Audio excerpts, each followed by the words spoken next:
Hey everyone! Today I wanted to kind of show you a quick way to edit some of your photos, so that way if you're doing product photos for your store, if you're having any Twitch merchandise that you want to put up, or anything that you use for like your Patreon or a website, this is a quick and easy way for you to just put it on your website and it's ready to go and looks really clean and professional. So we're going to go ahead and start with a file for an enamel pin. And I shoot in Camera Raw, which gives you two versions of each image. So you see a lot of these files here. So we're going to actually click on the second one of my Isabel Patreon pin. So from here, you're going to see that it brings you right into Camera Raw, and it's got a lot of the base settings already going. So an easy way to do this is that I always change mine to auto. And depending on if it's too yellow or too blue, I'll use the top temperature slider to even it out to where it's kind of like this whitish blue color. Don't really need to mess with the tint unless you want to have more of a magenta or a green kind of tint to it. From here, I kind of go through and I'll just level out the highlights, level out the shadows so that they're not too dark. And then I'll go through and I'll add a good chunk of white and really define the areas that are supposed to be black. You don't really need to mess with the clarity of the dehaze or the vibrance and saturation, but you can play with these as you like. There are times that I'll go through and mess with the clarity and the vibrance, but a lot of that can be done through color balancing later. So from there, we're going to go ahead and open the image. And these are the adjustments that we already made. So you can see that we do need to edit up some of the black. We need to change some of the white to be a bright white, and then we need to color balance everything so it looks more vibrant. So from here, we're going to go ahead and go to Image, Adjustments, Levels. And in the levels, you want to use this one right here. So sampling an image to set white point. What that means is that when you click on it and click on the whitest point of your image, everything that is white is going to brighten up and it's going to look really nice. So right there, it's really bright. So you can definitely see that we're going to need to play with the black, but everything that's supposed to be white is white. Go ahead and click OK, and then go to Image Adjustments and go to Selective Color. So from there, you're going to want to make sure that you hit the absolute button.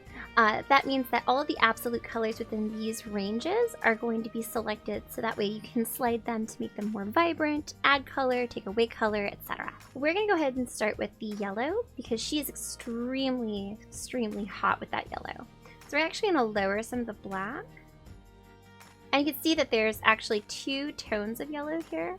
One of them has more of a magenta color, so we're going to add a little bit more magenta.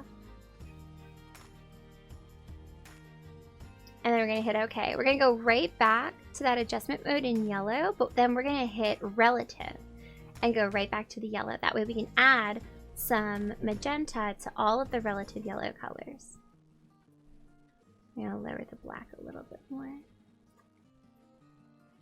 Lower the cyan. Okay. Now into the reds. We're going to keep with the relative for this one.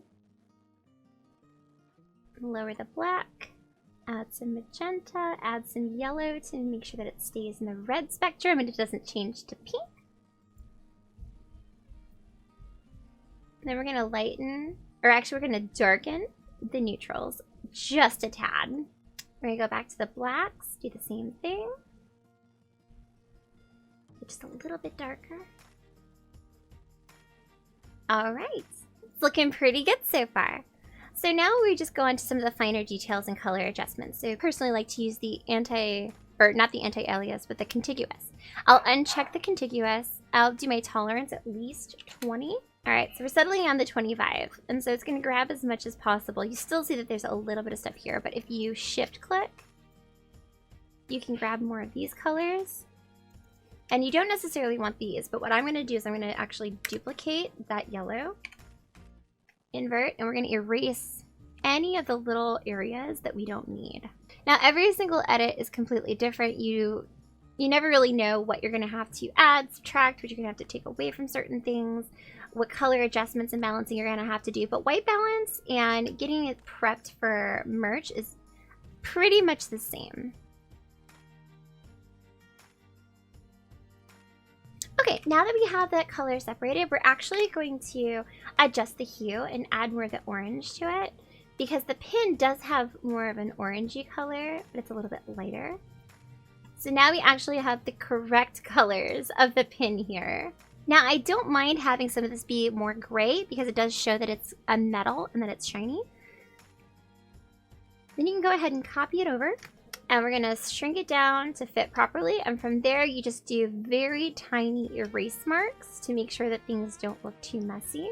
And you can put them on a backing, you can put them off a backing. It really just depends on how you want to do it. I personally will put them on a backing for my website, but for this demonstration, we're gonna go through and just kind of clean this up a little bit.